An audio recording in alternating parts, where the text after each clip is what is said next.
హల్లెలూయా. ఈ సమయంలో పరిశుద్ధాత్మ దేవుడు నన్ను బతికించి నడిపించాడు. అందును బట్టి దేవుని ఎంతో స్తుతిస్తున్నాను.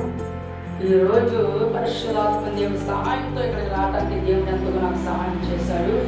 అలాగే మరి నేను వస్తున్నట్టుగా ఎవరికి తెలియదు.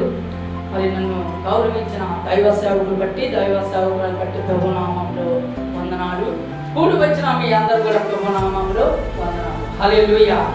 దేవునికి స్తోత్రం. హల్లెలూయా హల్లెలూయా హల్లెలూయా. ఎంతో మంది ఉన్నారు.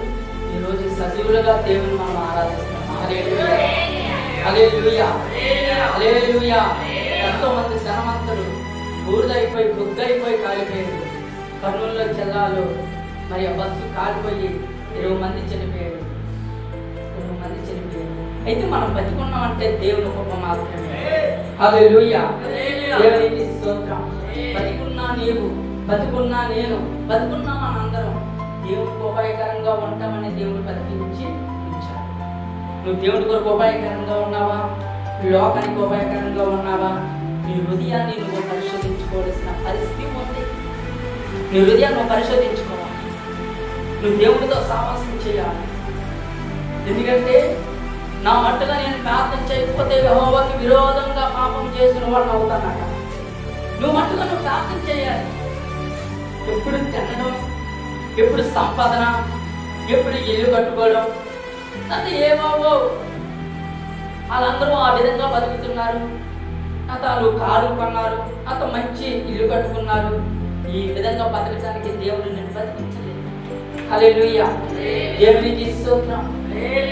మరి ఈరోజు 3 వారాల నుంచి మనం చూస్తున్నాం. రమణమ్మ గారు హాస్పిటల్లో ఉన్నారు, సజీవంగా ఉన్నారు.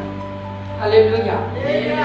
ఆమెకంటే ఎంతో మంది అందులో జాయిన్ అయ్యి బయటికి వెళ్ళిపోయి అందులో చనిపోయిన వాళ్ళు చాలా మంది కూడా ఉన్నారు. దేవుడు అనుకుంటే ఏమైనా చేయగలరు. హల్లెలూయా.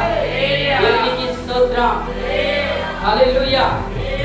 ఈరోజు దేవుడి తరపున ఒక తీర్మానం చేసుకోవాలి.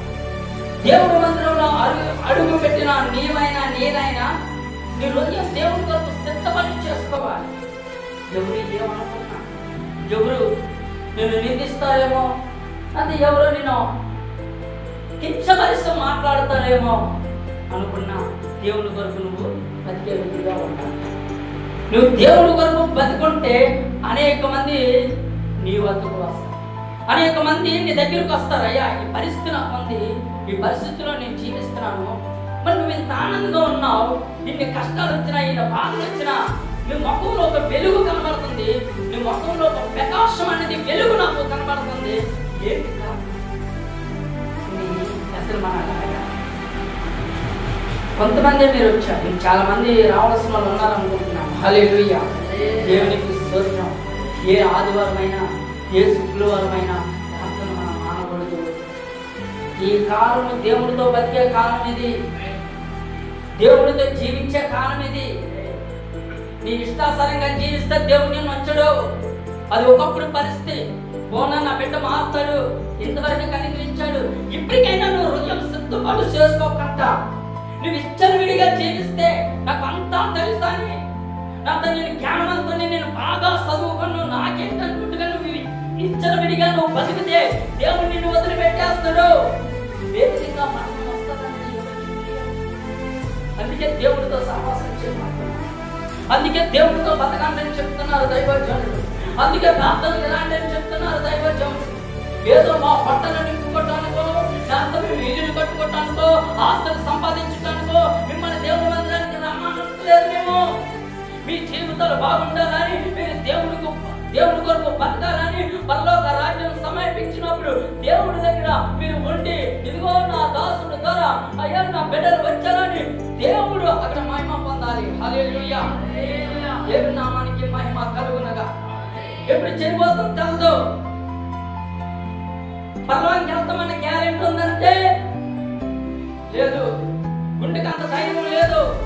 గుండె ఆగిపోయిన పరిస్థితిలో మనం ఉన్నాం. చాలా దారుణం ఉంది పరిస్థితి. దేవుడు లేదు, జాలి లేదు, కనికరం లేదు. ఇచ్చిన విడిగా నువ్వు జీవిస్తే దేవుడు నిన్ను కనికరించుడు. ఏదో లోక సంబంధమైన పెట్టుకొని ఏవో బాధ్యతలు పెట్టుకొని నువ్వు జీవిస్తే అవదు. నువ్వు దేవుడి వరకు ఎలా బతుకుతున్నావు, ఎలా జీవిస్తున్నావు, ఏ విధంగా నువ్వు బతుకుతున్నావు, ఏ విధంగా నువ్వు జీవిస్తున్నావు, ఒక సిద్ధపడడానికి నువ్వు చేసుకోవాలి. హల్లెలూయా. సిద్ధంగా ఉన్నావా దేవుడు పిలిచి వెళ్ళిపోవటానికి? సిద్ధంగా ఉన్నావా దేవుడి కొరకు బతకటానికి? సిద్ధంగా ఉన్నావా దేవుడి కొరకు సపటానికి? విశ్వాస జీవితమైన సేవ జీవితమైన దేవుడి కొరకు సస్తనే దేవుడి మందిరానికి రావాలి. నీ విచ్చలవిడిగా బతుకుతానంటే దేవుడికి నువ్వు అవసరం లేదు. నా కొరకు సచ్చిన వారే నాకు దేవుడి మందిరానికి రావాలని కోరుకుంటున్నాడు. హల్లెలూయా. ఎంతో మంది అక్షాక్షులు అయిపోయారు, ఎంతో మంది సంపబడ్డారు, ఎంతో మంది నరకబడ్డారు, ఎంతో మంది రాళ్ళతో సంపబడ్డారు. దేవుడి నామానికి మహిమ కలుగును. కంపెనీలో 25 మందికి నిలబెట్టి సువార్త ప్రకటిస్తుండగా ఒక వ్యక్తి వచ్చి నన్ను కొట్టాడు. నా చెవు కరెంట్ పేరు పగిలిపోయింది. డాక్టర్ అన్నాడు, నీ చెవు మరి పని చేయదు, ఆపరేషన్ చేయాలని చెప్పాడు. ఏదో ఒక విధంగా చూసి మందులు రాయండి చాలని అన్నాను. దేవుడు బాగు చేశాడు. హల్లెలూయా. దేవుడి నామానికి మహిమ కలుగును. ప్రతి మనిషికి కష్టాలు ఉంటాయి, కానీ దేవుడితో సహవాసం చేస్తే ఆ కష్టాలు నీకు నవ్వులుగా ఉంటుంది. నీ ముఖంలో నవ్వు పుట్టిస్తుంది, నీ ముఖంలో కాంతి పుట్టిస్తుంది. నువ్వు దేవుడితో లేకపోతే అయ్యో నాకు ఈ కష్టం, నాకు ఈ బాధ, నాకు 3 నెలల నుంచి సై పని చేయదు. దేవుడి నామానికి మహిమ కలుగును. ఇప్పుడు కూడా ఈ సై పని చేయదు. డాక్టర్ గారు తెలుసు, ఒక నేను పడుకుంటే ఈ చెయ్యి అలాగే ఉండిపోద్ది. అప్పుడు ఈ చెయ్యితో నేను నేటి ఇలా ఆడిస్తేనే పని చేస్తుంది. హల్లెలూయా. దేవుడి నామానికి మహిమ కలుగును. అందుకే మనం దేవుడితో గడపాలి, ప్రార్థనలో గడపాలి. ప్రార్థన కొరకు మనము సమయం ఇవ్వాలి. ఎప్పుడు చనిపోతుంది తెలదు. ప్రార్థన ఎక్కడ ఉన్నదని దైవజనులు చెప్పినప్పుడు నువ్వు దేవుడి మందిరంలో అడుగు పెట్టాలి. నీ హృదయంలో కలవరం పుట్టినప్పుడు నీ దైవ సేవకులను ఫోన్ చేసి మాట్లాడాలి. ఆడవైతే అమ్మగారికి ఫోన్ చేసి, అమ్మ నేను ఉంది పరిస్థితి, నేను ఇంతకుముందు ఒకసారి నేను చెప్పాను. మీరు దేవుడితో సహవాసం చేసిన వారైతే మీకు ఏ ఇబ్బందులు ఉన్నా దైవ సేవకులు కానీ ఫోన్ చేసి మాట్లాడతారు. మాకు అంతా తెలుసు. దేవుని సేవకులు నిలబెట్టదు ఎందుకో తెలుసా? అన్నీ మీకు తెలియదు. మీరు పసిపిల్లలు అంటున్నారు. అంటే దుష్టుడు ఆ విధంగా నడిపిస్తున్నాడు. అందుకే కొన్ని సమయంలో మనం కలవరం వచ్చినప్పుడు, మనకు బాధ వచ్చినప్పుడు, వ్యాధన వచ్చినప్పుడు, కొన్ని సమయంలో మనకి టెన్షన్ వచ్చినప్పుడు దైవ సేవకులు కానీ ఫోన్ చేయించి మీ బాధ చెప్తే ప్రార్థన చేస్తారు. హల్లెలూయా. దేవునికి స్తోత్రం. ఈ రోజు దేవుడి మందిరంలో అడుగుపెట్టే నీవు ఎలాగొన్నావు, నీ హృదయం ఎలాగొంది, నీ పరిస్థితి ఎలాగొంది చూసుకున్నాం. ప్రసంగి గ్రంథం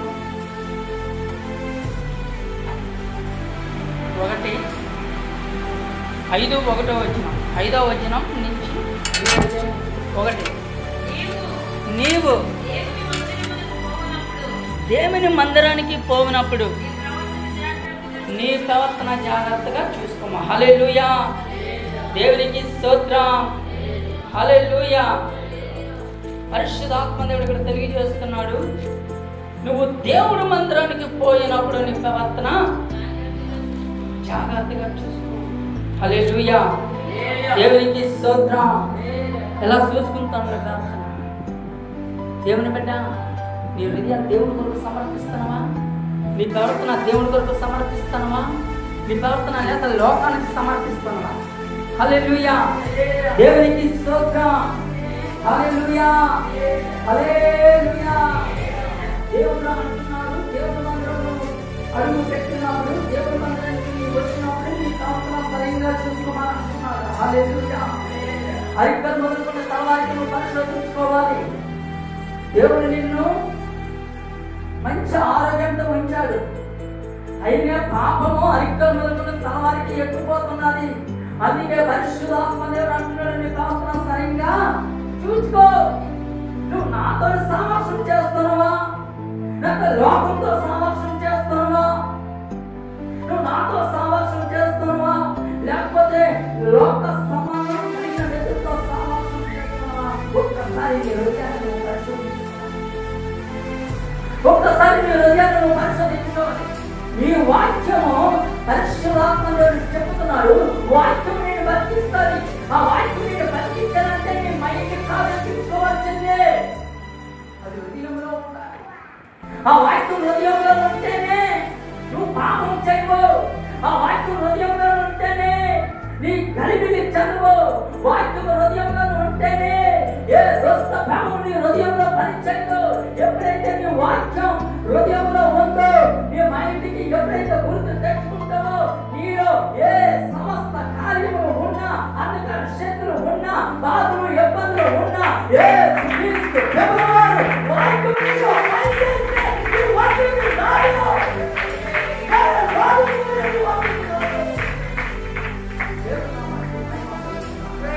వాక్యం హృదయంలో ఉందా? హృదయం ఏసైకి సమర్పిస్తున్నావా? ఏసైని బతికి ప్రాణం పెట్టావు. 2025 సంవత్సరాల కిందట కొండ పైన యేసు పెద్దవారు 2 చేతులు 2 మేకులు, కాలుకు ఒక మేకు, తనకి ముళ్ళు గిట్ట, పక్కన బలిపేయడం, బలిపోవడం, ఇప్పటికే గాయాలు. ఆ రక్తం ఇంకా ప్రవశిస్తుంది. ఆ రక్తం ఇంకా వేలుగా పారుతుంది. దేవుని పిలిచింది అనేక మంది నిన్ను చూసి నడవటానికి, నిన్ను చూసి వెనక్కి వెళ్ళిపోవటానికి కాదు. కుటుంబం బాగుపడాలన్నా, కుటుంబం జీవించబడాలన్నా నువ్వు దేవుని బట్టి నీ హృదయాన్ని సిద్ధపడి చేసుకోవాలి. నువ్వు ఏ వస్తువు కూడా హృదయంలో పెట్టుకోవద్దు. చాలా వస్తువులు నీ మీద ఉన్నాయి, ఏర్పాటు చేస్తున్నాయి. అయితే మోకాలు వేసి ఏసయ్యా నీ మందిరంలో అడిగిపెట్టినావు, నన్ను సరిగా చూసుకోవాలయ్యా, నన్ను ఏర్పాటు చేస్తున్నాయా, ఏర్పాటు చేస్తున్నాయా పాపము, ఏర్పాటు చేస్తున్నాయా గర్వము, ఏర్పాటు చేస్తున్నాయా లోకము.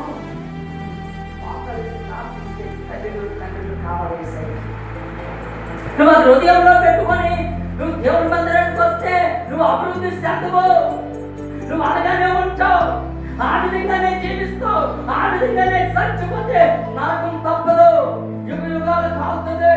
ఏ విధంగా ఉంటుందో తెలుసా? నరకము ఒక పక్క నుంచి కాలుతూ ఉంటే ఆత్మకి సంబంధించిన మాంసం పడిపోతూ ఉంటుంది, మన కొత్తది పడుతూనే ఉంటాయి. ఆత్మకి సాగు లేదు. అగ్ని ఆత్మ పురుగు సభదు. ఈ పురుగునంతా ఈ జీవితాన్ని అగ్నిలో కాలక ముందే, అగ్నిలోకి ఎల్లక ముందే నువ్వు సిద్ధపడి చేసుకోవాలి. హృదయాన్ని సిద్ధపడి చేసుకోవాలి. హృదయాన్ని హల్లెలూయా. దేవునికి స్తోత్రం. మత్తయి సువార్త 5వ అధ్యాయం 8వ వచనం చూస్తున్నాం. హృదయం శుద్ధి గలవారు ధన్యులు, వారు దేవుని చూచెదరు. హల్లెలూయా. దేవుని నామానికి మహిమ కలుగును గాక. దేవుడితో సహవాసం చేయాలి అంటే నీ హృదయం శుద్ధిగా ఉండాలి. దేవుడి మందిరంలో అడుగు పెట్టావు కనుక నీ హృదయం శుద్ధి చేయబడాలి. హృదయం కాల్చబడాలి, వాక్యంతో కాల్చబడాలి, పరిశుద్ధాత్మతో కాల్చబడాలి, పరిశుద్ధాత్మ శక్తితో నింపబడాలి. ఆత్మతో కాల్చబడట్లేదు. నువ్వు పరిశుద్ధాత్మ పొందుకుంటే నువ్వు ఈ విధంగా ఉండవు, ఈ విధంగా ఉండవు. నువ్వు ఆత్మ పొందుకుంటే నీ ప్రభావం వేరేగా ఉంటుంది. నువ్వు ఆత్మని పొందుకుంటే నీ పరిస్థితి వేరేగా ఉంటుంది. నువ్వు ఆత్మను పొందుకుంటే నువ్వు దేవుడి మందిరానికి ముందుగానే ఉంటావు. నువ్వు ఆత్మ లేదు నీలో, హృదయం శుద్ధి లేదు నీలో. హృదయం శుద్ధిగా ఉంటే దేవుడిని చూస్తావు. హృదయం శుద్ధి ఉంటేనే దేవుడితో నువ్వు సహవాసం చేస్తావు. నీ హృదయం శుద్ధిగా ఉందా? మనం పరిశోధించుకోవాల్సిన పరిస్థితి ఉంది. మన హృదయం శుద్ధిగా ఉండాలి. ప్రియమైన తల్లి, మన హృదయం శుద్ధిగా ఉండాలి. శుద్ధి కలిగిన వారు యేసయ్యకి కావాలి. శుద్ధి చేసుకున్న వారు యేసయ్యకి కావాలి. హృదయం శుద్ధి చేసుకున్నావా? నీ కావాల్సిన శుద్ధి చేసుకున్నావా? అదే జ్ఞానంతో నువ్వు జీవిస్తే, లోక జ్ఞానంతో నువ్వు జీవిస్తే, నాకు అంతా తెలుసని నువ్వు జీవిస్తే, నాకు అంతా తెలుసు, నేను బాగా చదువుకోను అనుకోని నువ్వు జీవిస్తే నువ్వు తెలివు. నిన్ను పుట్టించిన వాడు దేవుడు. దావీదు అంటున్నాడు, అయ్యా నా తల్లి పాపంలోనే గర్భం ధరించిందయ్యా, నేను పాపంలోనే పుట్టానయ్యా, అరికట్టుకున్న తలారికి నాలో పాపం ఏర్పాటు చేస్తుందయ్యా, నీ రక్తమ చేత నన్ను కడిగయ్యా యేసయ్యా అని దావీదు మొరపెడుతున్నాడు. పాపంలోనే పుట్టాడు, పాపంలోనే జీవిస్తున్నారు. ఆ పాపం నుంచి విడిపించబడాలి అంటే ఈ హృదయం శుద్ధి కావాలి. ఈ హృదయం శుద్ధి కావాలి. అమ్మా తల్లి 2 సోర్లు పెడతాను పెడుతున్నాను. దేవుడికి దగ్గర ఉండాలి, దేవుడికి దూరం అయిపోవద్దు. ప్రార్థన చేసుకోండి. ఏ సమయంలో ఏ విధంగా మరణాత్మ కోత ఎంతాడుతుందో ఎవరికి తెలియదు. దేవుడు నిన్ను బ్రతికించాడంటే నీవు నీ కుటుంబానికి ఉపయోగకరంగా ఉండాలి, నీ భార్యకు ఉపయోగకరంగా ఉండాలి, నీ భర్తకు ఉపయోగకరంగా ఉండాలి, నీ తల్లిదండ్రులకు ఉపయోగకరంగా ఉండాలి, పిల్లలకు ఉపయోగకరంగా ఉండాలంటే హృదయం శుద్ధి కావాలి, హృదయం శుద్ధి కావాలి. దేవుడి మందిరానికి నువ్వు వచ్చినప్పుడు ఏ ఒత్తిడి కూడా నువ్వు పెట్టుకోవద్దు. హృదయంలో యేసయ్యను చేర్చుకో. ఏ పరిస్థితిలో ఉన్నావా, బాధలో ఉన్నావా, దుఃఖంలో ఉన్నావా, హృదయం బాధ కలుగుతుందా, నొప్పి వస్తుందా, లోకంలో ఉన్నాగా నీ హృదయం బాధతో నింపబడ్డది, నొప్పితో నింపబడ్డది. ఆ నొప్పి తీయాలంటే యేసయ్య బాధల దగ్గరికి వచ్చి నీ రోత జీవితం యేసయ్యకు ఒక్క చెప్పినప్పుడే నీ హృదయం శుద్ధి చేసుకున్న అప్పుడే అధికారులకు కావాలని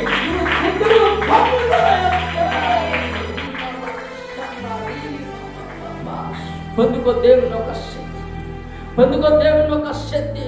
ఆయన పరిశుద్ధమైన శక్తి నువ్వు పొందుకోవాలని దేవుడు తెలియజేస్తున్నాడు. హృదయం శుద్ధవాలి, హృదయం శుద్ధవాలి. గుడ్రుతో ఉన్నావా, పాపంతో ఉన్నావా, ఎవరినైనా అని హృదయంలో పెట్టుకున్నావా, ఎవరికి పడితే వారిని నువ్వు హృదయంలో దూషిస్తున్నావా, నీ శత్రువుని హృదయంలో పెట్టుకున్నావా, దేవుని హృదయంలోకి రాడు. నువ్వు చెత్తంతా హృదయంలో పెట్టుకుంటా, దేవుడు నీ హృదయంలోకి రాడు.